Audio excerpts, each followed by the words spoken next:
नाराए हमद, मसीह जी उठा है और हम पर जाहिर हुआ है, जिन्हें उसने अपने खून से मखलसी बख्शी है।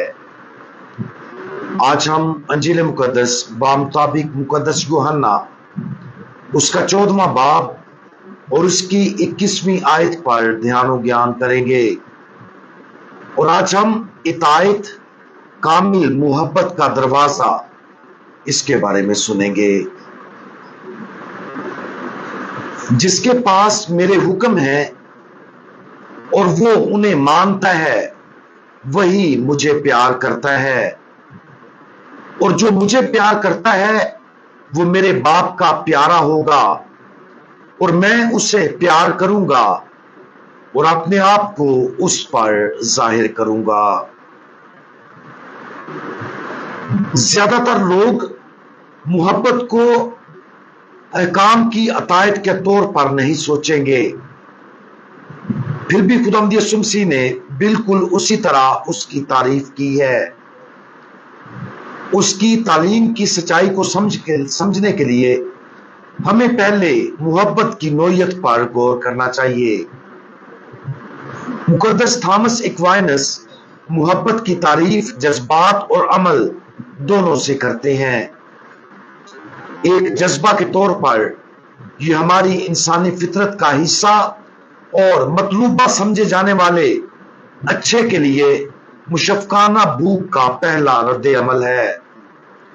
यह फितरी मोहब्बत हवास के जरिए हासिल की गई इच्छाई की तरफ है, जैसे खाना, लोग या लुत्फ अंदोज सरगर्मियां।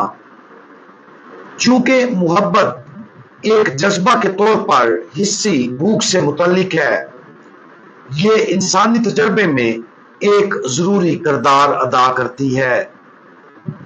ताहम ये नोट करना जरूरी है कि सिर्फ इस वजह से कि किसी अच्छी चीज को मतलूबा समझा जाता है, उसका मतलब ये नहीं है कि ये वाकया ही हमारे लिए अच्छी या खुदा की कामिल मर्जी के मुताबिक है।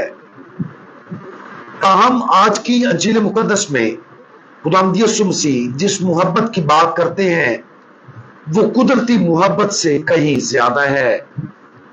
जब उसमें ख्वाहिश और जज्बात शामिल होते हैं तो एक मफूकुल फितरत रूहानी मोहब्बत जो उसके साथ हमारे इत्तेहाद से बहती है, तब ये कामिल हो जाती है। मोहब्बत फसल से मुतासिर होकर दूसरे की खातिर दूसरे की भलाई की तलाश और उस मोहब्बत के इजहार के तौर पर खुदा के अहकाम को पूरा करना मोहब्बत को एक आला अक्ली इरादे की तरफ ले जाती है। ये इम्तियाज हमें खुदा और दूसरों के लिए मोहब्बत की नोयत का जायजा लेने की दावत देता है। अगर खुदा के लिए हमारी मोहब्बत खालिस्तन जज्बाती है तो ये सतही और बाजुकात गुमराहकुन ख्वाहिशात की वजह से होगी। जब हम जज्बाती सतह पर तसल्ली महसूस करते हैं तो हम खुदा को जज्बाती तौर पर मोहब्बत भरे जज्बात के साथ जवाब दे सकते हैं। जब कोई चीज हमें मुतासर करती है और हम खुदा की मौजूदगी को महसूस करते हैं तो हम उसकी शिद्दत से ख्वाहिश कर सकते हैं। फिर भी जबकि मोहब्बत की इस शक्ल की अपनी जगह है और जब हमारी रूह मुकम्मल तौर पर कामिल हो जाएगी तो ये खुदा के साथ हमारे ताल्लुकात में एक किरदार अदा करेगी। ये इब्तदाई तौर पर मोहब्बत के लिए एक नाकुस रहनुमा है और यही असूल दूसरों के साथ हमारे ताल्लुकात पर भी लागू होता है। कभी कभी खालिस मोहब्बत कुदरती सतह पर तकलीफ देती है।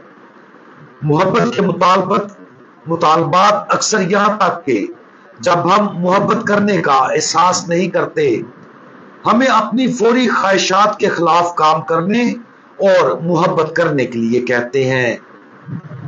पहले यूहन्ना की अंजील के बाब 14 में खुदावंद यीशु मसीह मोहब्बत के नमूने को اور بھی واضح طور پر بیان کرتا ہے، اگر تم مجھے پیار کرتے ہو تو میرے حکم مانو۔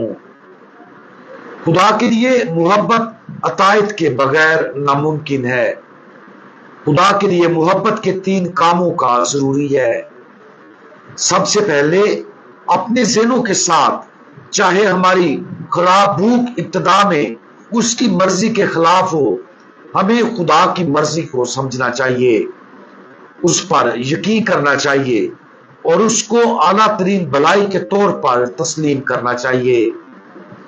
ایک بار جب ہمارا ذہن واضح طور پر اس اعلیٰ ترین بھلائی، خدا کے کامل احکام جس کے لیے ہمیں بلایا جاتا ہے کو سمجھ لیتا ہے، ہماری مرضی کو ان پر عمل کرنے کا انتخاب کرنا چاہیے۔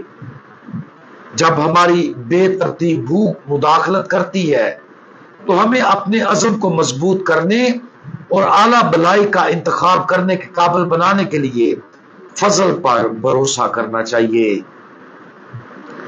جب یہ عمل عادت بن جاتا ہے اور ہمارے ذہن اور خواہشات باقاعدگی سے خدا کی مرضی کی طرف متوجہ ہوتے ہیں تو ہمارے جذبات اور بھوک بھی موافق ہونے لگتی ہے۔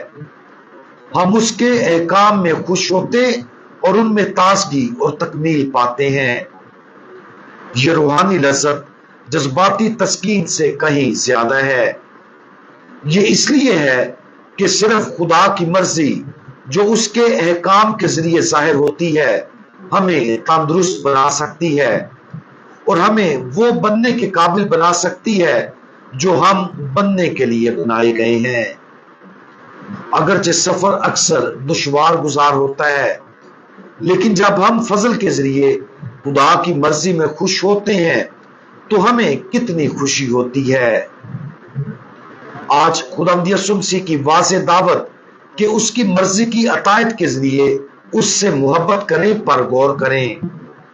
اس کی محبت ہمارے لیے کامل اور اس کے احکام ہمیشہ ہمارے۔ بعض اوقات ہم ان بچوں کی طرح ہوتے ہیں جن کے جذبات اور خواہشات کو ایک پیار کرنے والے والدین کی نرم رہنمائی کی ضرورت ہوتی ہے۔ خدا کے احکامات کو بوجھ کے طور پر مت دیکھیں۔ خدا کے احکام ہمیں محبت کرنے اور اس عمل میں روحانی اور جذباتی خوشی دونوں کا تجربہ کرنے کے لیے آزاد کرتے ہیں۔ جب ہم محبت کی اس اعلیٰ ترین شکل کے ساتھ خداوند یسوع سے محبت کرتے ہیں تو ہمیں یسوع اور اس کے باپ کے ساتھ ایک رشتہ عطا کیا جائے گا جو انہیں ہم پر ظاہر کرے گا اور ہماری ہر خواہش پورا کرے گا۔ ہم دعا مانگیں۔ ہمارے پیارے خداوند، آپ کے احکام کامل اور اعلیٰ ترین بھلائی کے حصول کی طرف ہماری رہنمائی کرتے ہیں۔ ہم کبھی بھی آپ کے احکام کو بوجھ نہ سمجھیں، بلکہ ہمیں یہ سمجھنے کے لیے حکمت عطا کریں کہ وہ ہماری بھلائی، آپ کے جلال اور سب کی بھلائی کے لیے ہیں۔ ہم آپ کو اور آپ کی مرضی کا آج اور ہمیشہ انتخاب کرتے ہیں۔ خداوند یسوع، ہم آپ پر بھروسہ کرتے ہیں، اس لیے خوشی اور اعتماد کے ساتھ آپ کی مرضی قبول کرنے میں ہماری مدد کریں۔ خداوند یسوع مسیح، ہمارا بھروسہ آپ پر ہے۔ آمین۔